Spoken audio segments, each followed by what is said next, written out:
Hey, what's up, y'all? Yo, during the Cold War, the CIA tried to create real-life X-Men. Unfortunately, that's not a joke, because nothing screams national security like playing psychic chicken with the USSR.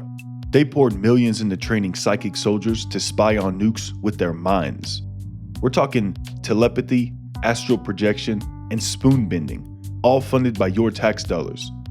This was Project Stargate, and it's one of the dumbest, weirdest, most batshit crazy programs in US history. So let's unravel this Cold War mind game together. Welcome to the psychic arms race. Alright, let's set the scene. It's the 1970s. The US is still locked in the high-stakes Cold War with the Soviet Union.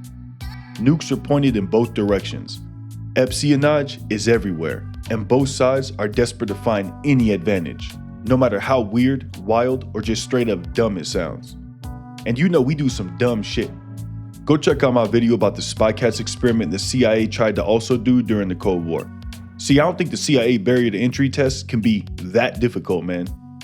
But anyway, someone in the US intelligence heard a rumor. Apparently, the Soviets were dumping some serious cash, like millions of dollars, into studying psychic phenomena. We're talking telekinesis, ESP, astral projection, a whole new age buffet. And instead of laughing it off, the US said, wait, what if Magneto is real, bro? They really said, yo, trust me, I saw Professor X do magic in the comics just last week. And just like that, the CIA starts experimenting with psychic powers. Not as a joke, but as a potential classified weapon. Bro, the CIA really thought they were building the next X-Men, but instead of Wolverine, they got Dave, a guy in Maryland who claimed he could see Soviet missile silos with his mind. But he couldn't even predict his own microwave timer, and they really trusted this man to find nukes. Man, those boys were trying their hardest to rebrand as the C-Men. Guys, it just doesn't hit as hard. Enter Project Stargate and Friends. See now, Project Stargate is the name that eventually stuck. But before that, it went through a bunch of other names. Gondola Wish? Grill Flame? Now you know this was some 50-year-old dads that came up with that one. Center Lane? Probably the same dads, and they were probably part of a bowling team. Sunstreak? Man, they went from military ops to sound like a damn yoga studio. And then finally we had Stargate. Yes, they really named their psychic program after a sci-fi wormhole. But it officially launched in 1978 at Fort Meade, Maryland, under the US Army's Intelligence and Security Command. But the research has started earlier, funded by the CIA and the Defense Intelligence Agency. Okay, so now we have the C-Men and the D-Men. Man, the US government is starting to look like some sexual deviants at this point. But anyway, the two main scientists, Russell Targ and Harold Puthoff, and they were working out the Stanford Research Institute, or SIA. And see, these guys weren't just some crystal healing, herbal tea drinking, tie-dye shirt wearing hippies. They were legit physicists trying to scientifically study something that, honestly, science just didn't really know how to study. So what were they actually doing? The main psychic weapon they focused on was called remote viewing. Basically, can a person sit in a room, close their eyes, and see a location thousands of miles away with their mind? Now you see why I call them the C-Men? These idiots were trying to create Professor X in real life. Oh, and don't forget, y'all, this is where your tax money goes. Nah, no tech, no spy satellites, just regular human brains. They would give these subjects coordinates or sometimes no information at all and ask them to describe what they saw. From buildings, bunkers, launch satellites, hostages. Oh, and here's the freaky part. Some of them got weirdly accurate. Well, apparently. One remote viewer, Joe McMoneagle, a former Army intel officer, claimed to have described secret Soviet facilities before they were even confirmed by satellite. One time, he even apparently pinpointed a Chinese nuclear test site weeks before it was publicly acknowledged. So let me get this straight. This man, Joe Bald Eagle, who works for the US government, had some psychic powers that he used to pinpoint Russian and Chinese weaponry through some universal GPS pinging off intergalactic alien satellites. Yo, these dumbasses were really trying to create some superhero stories expecting us to believe them. Because do you think it was just educated guessing, pattern recognition, luck? Maybe, but I'll tell you, the CIA, they kept cutting checks. So some dumbass there was convinced. But you can't talk about psychic powers without mentioning Uri Geller. He's this British illusionist that thinks he can bend spoons with his mind, basically. Buddy wanted to be in the Matrix so bad. This man was just the British Chris Angel for boomers. Well, he convinced someone because he was brought in by the SRI team in the early 70s to be tested under controlled conditions.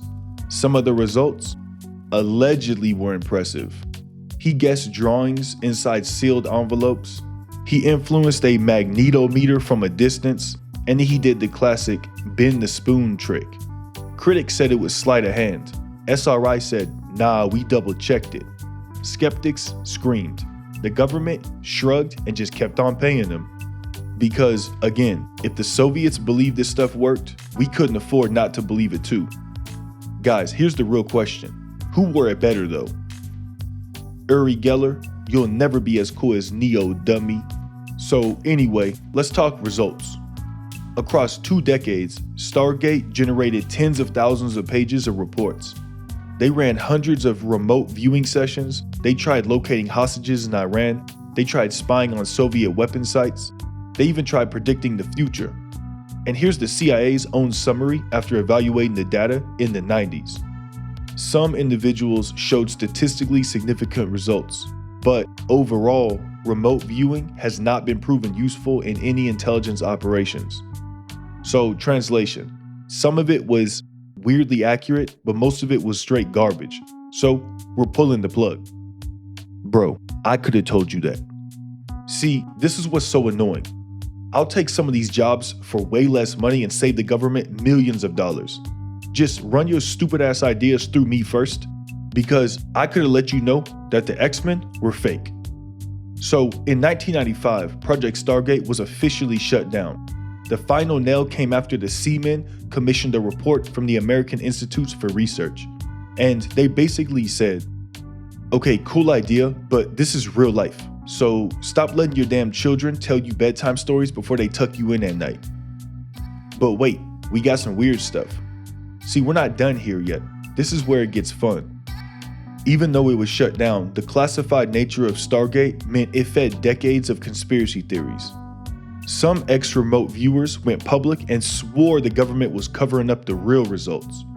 They claimed viewers had successfully located missing people, described alien aircraft, accessed other dimensions, and saw future terrorist attacks.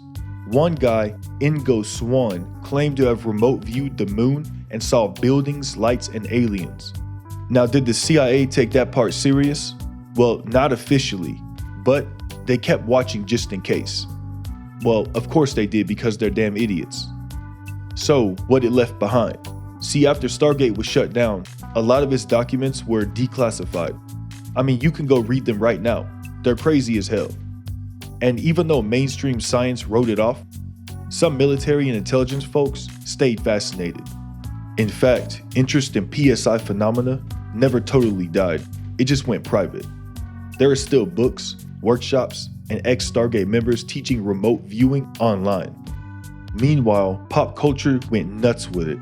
Stranger Things was loosely inspired by these experiments. The Men Who Stare at Goats? Yep, based on Stargate.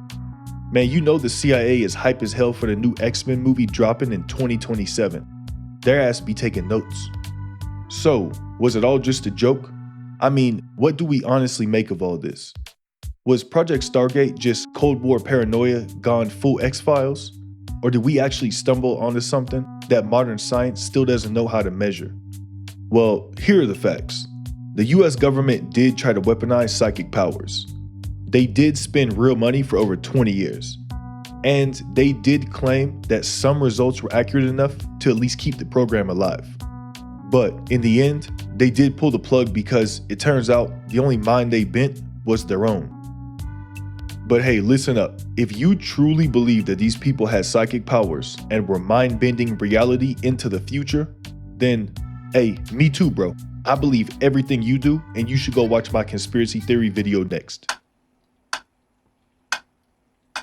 You're feeling like you want to like, comment, and subscribe to the channel for more interesting breakdowns with some humor and realistic viewpoints sprinkled on top.